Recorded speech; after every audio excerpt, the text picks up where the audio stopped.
Super BS.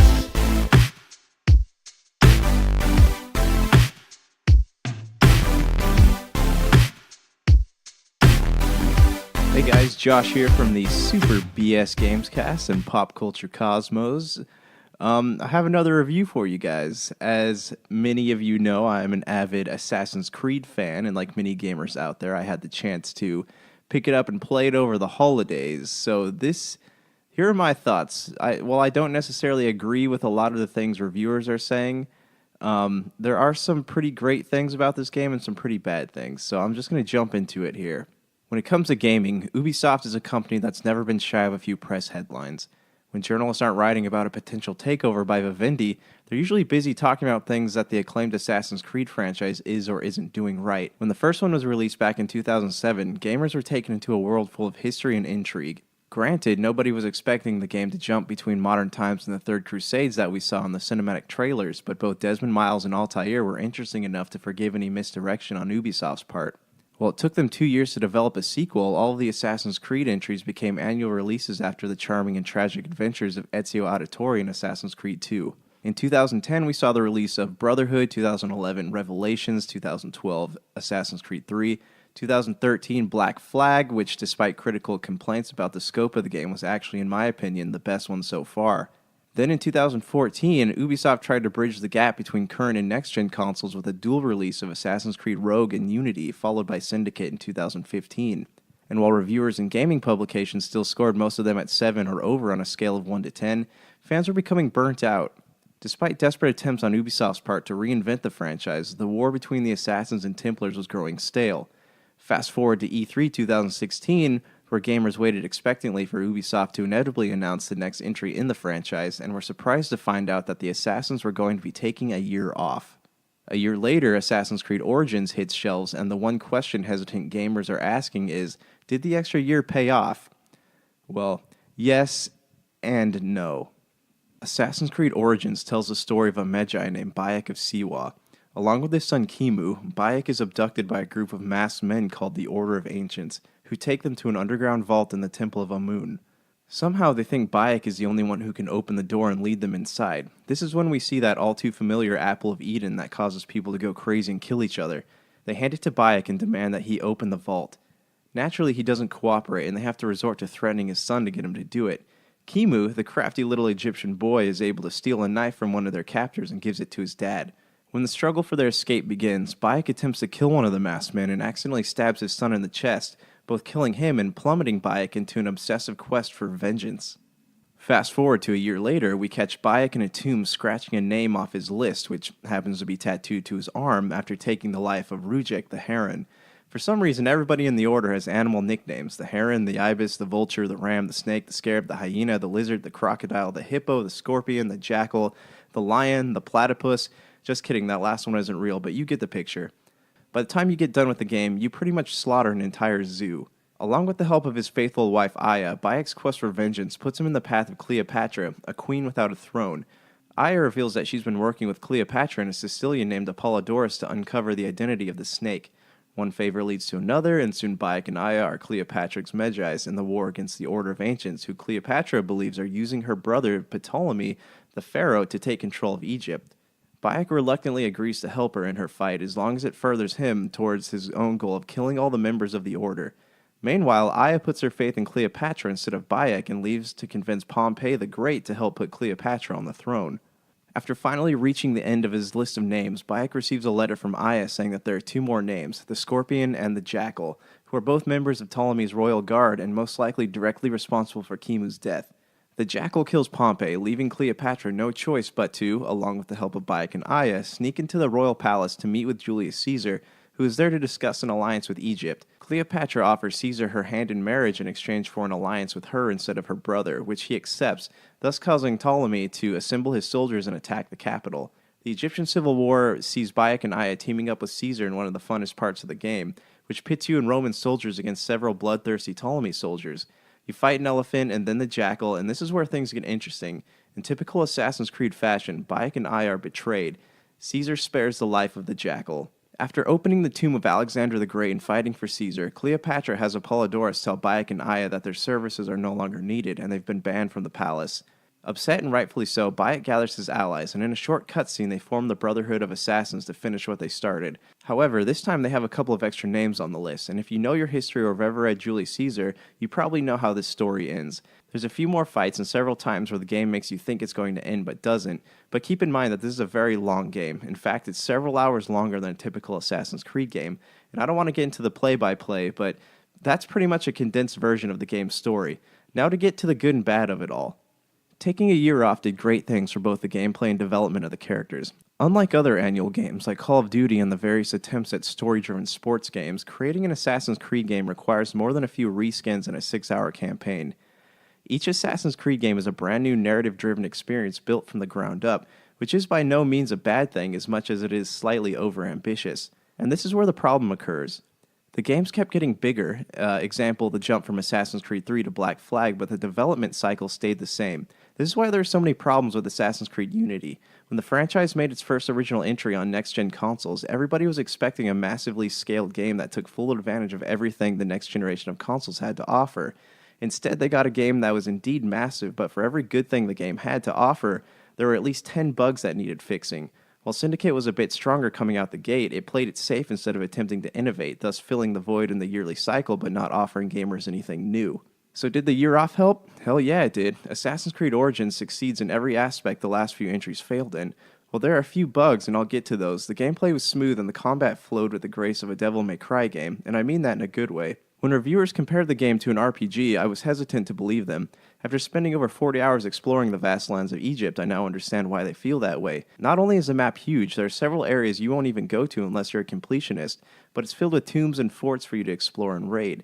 The pyramids, while not overly long ventures, are mysterious and satisfying enough to make venturing off the beaten path feel more like an accomplishment and less of a waste of time. Then there are the side quests. Well, part of this will go into my bad section, and you'll see why. For the most part, they're fairly simple and still interesting, and where previous entries in the franchise had side quests that could take longer than some of the main ones, all the side quests in Origins help contribute to the story's overall narrative. For example, there's a priest that gives Bayek some questionable liquid that sends you into a dream fight with a giant snake, and you can actually go back to him and find out what the dream means if you complete the side quests he has. Some of them even help flesh out Bayek's past, and the really cool thing about completing everything is that most of the people you help while doing these side quests will become assassins in the end of the game. Another area that Origins succeeded in is character development. This is something that the Assassin's Creed franchise hasn't done well in the past. The franchise suffers from Bruce Wayne syndrome. All of their protagonists have been tragic characters shaped by one or two significant events, but there's very little change or development past the point of taking up the cause of the assassins. Yes, Ezio Auditore's story has a little more substance to it, but after 3 games there's only so much interest you can invest in a character like that. As for Bayek of Siwa, he was by far the most enjoyable protagonist that's ever appeared in the franchise. While his quest is driven by revenge, he still cares for his home and the people who live there, and every encounter he has with strangers and people from his past are fun and genuine. Though he gives up his marriage for the cause of the Brotherhood, at the end of the day he seems like somebody you'd want to sit down and have a beer with. Finally, one of the best things about this game is that it returns you to present time. The last few entries have been seen through, if at all, the eyes of anonymous modern protagonists whose on-screen time, while interesting, isn't easy to invest in. This time, however, being in the shoes of Layla Hassan, a researcher at Abstergo's Historical Research Division, you feel both the modern plight and severity of the Assassin-Templar struggle. You even get to do a little assassinating yourself. It's funny how Abstergo employees never last long. Apparently they don't like being pursued by Templar death squads. And in between your time exploring the cave and the Animus, if you stop by Layla's computer, you'll find some neat Easter eggs that bridge the gaps between the Assassin's Creed movie, Origins, and even Ubisoft's other tentpole series, Watch Dogs. Now, let's dive into the bad. Because of the game's massive scope and size, it almost feels daunting at points. There are areas of the map that serve no purpose besides going there just to unfog them and get the map achievement or trophy. Exploring early on in the game is difficult because each new area has a suggested level, and by the time you reach any level above 35, chances are you're either close to finishing the game or getting burnt out on doing non-story items. Speaking of story, they do a great job of fleshing out a non-typical Assassin's Creed story in this game, but they don't do a great job of ending it. Much like Lord of the Rings, Origins has several places where it feels like it should end but doesn't. While Bayek is an interesting character and well-developed, his wife Aya feels one-dimensional and even during the naval missions somewhat boring. Then there's the long cutscene at the end that explains what happened after the game's several endings and where the first Assassin's Bureau was established. We get it, it's an Origins game. It was in the title. We don't need a 5-minute video telling us who the assassins are, and we especially don't need Aya to break the fourth wall trying to be an unburnt and uninteresting Deadpool. I think after 10 main entries, we have a pretty good idea of who the assassins are and why they do what they do. And let's not forget about poor Bayek. Everything he did in this game was motivated by a love of his family. And in the end, Aya throws away her marriage for the Brotherhood. How can somebody endure so much for so little payoff? The writers over at Ubisoft probably thought they were being courageous and clever, but it felt cheap and lazy, sort of like killing an animal to draw tears from an audience. In gameplay, the leveling system was tedious at the best of times.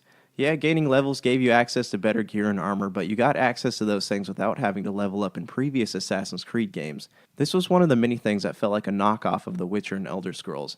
And because all of the weapons do essentially the same amount of damage once they're fully upgraded, there isn't much motivation to explore tombs and forts that might offer something better. While we're on side quests, they did such a great job at developing Bayek's character that his interactions with the people during the side quests feel too short or like they're lacking depth. Lastly, let's talk about the story and how it contributes to the franchise as a whole. Basically, it doesn't. Oh, but it's an origin story. It's not supposed to, says other people. Even bad origin stories and B-grade horror movies do something to propel their respective franchises forward. The Star Wars prequels at least helped explain where this series could go after Return of the Jedi, which is absolutely nowhere after The Last Jedi, but uphill or downhill, at least there's still momentum. Origins, while interesting, didn't do anything to move the franchise forward. We got a glimpse of the Apple of Eden, but not further information about the first civilization or what happened to Minerva after she escaped into the world in Black Flag. And while I'm glad they brought a new modern protagonist to the fold, there were a lot of missed storytelling opportunities in her arc. When this game came out, reviewers were scoring it with 8s and 9s out of 10. They clearly didn't play the game all the way to the end. Few reviewers probably play games until the very end, which makes the idea of a rating system seem rather pointless. However, after investing more than 40 hours into this game, I can tell you with confidence that I both loved and hated it.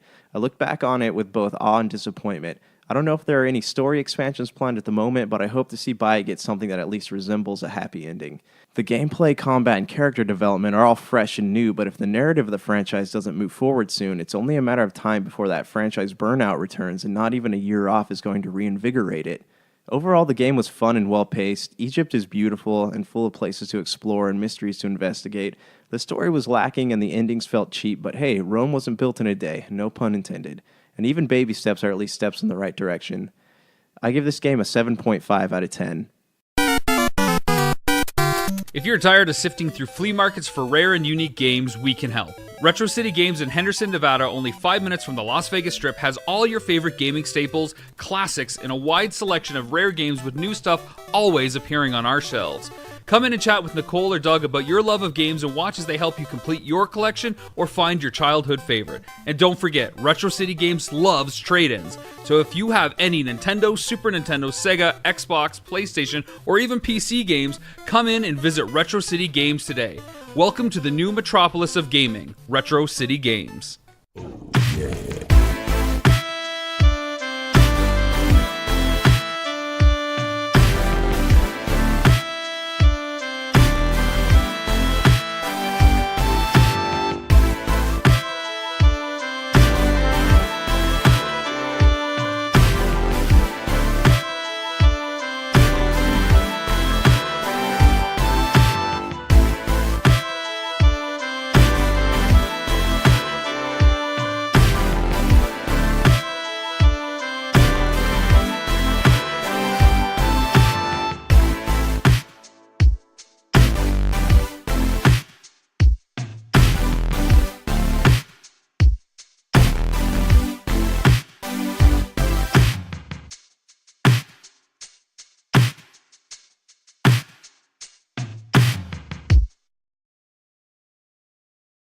That's to us people that can feel things. It hurts.